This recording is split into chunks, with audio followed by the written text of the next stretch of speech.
চোখে মুখে অন্ধকার, বাঁচার কোনো উপায় নাই, তখন এই দোয়াটা পড়তে হবে। এই দোয়া পড়ে আল্লাহর কাছে ফরিয়াদ করলে বিপদ মুক্ত করবেন কে? এমন বিপদ মাঝে মাঝে হয় না, দেয়ালে পিঠ থেকে যায়, চোখে মুখে অন্ধকার, কি করব দিশা খুঁজে পাই না, এরকম হয় কখনো? হ্যাঁ, আপনাদের হয় না? তো জান্নাতে আছেন আপনারা। হয় হয় এরকম হয়েছে না যে দেয়ালে পিঠ থেকে গেছে, চোখে মুখে অন্ধকার, কই যাব, কি করব, বাঁচানোর কেউ না, এরকম হয়েছে কখনো আপনাদের? যদি হয় তাইলে এটার সলিউশন বলবো, না হইলে তো এরকম বলে লাভ নেই। হয় হয় হয় বিশ্বনবী এরকম কঠিন বিপদে পড়েছেন জীবনের কিছু কিছু মুহূর্তে। ওই মুহূর্তে বিশ্বনবী স্পেশাল 2টা দোয়া পড়তেন।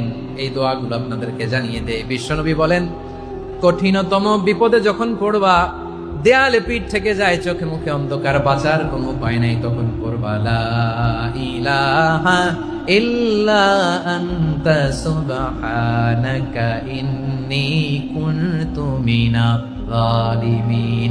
আল্লাহ, তুমি ছাড়া কোনো ইলাহ নাই, তুমি পবিত্র, নিশ্চয় আমি জালিমদের অন্তর্ভুক্ত। সুবহানাল্লাহ বলেন।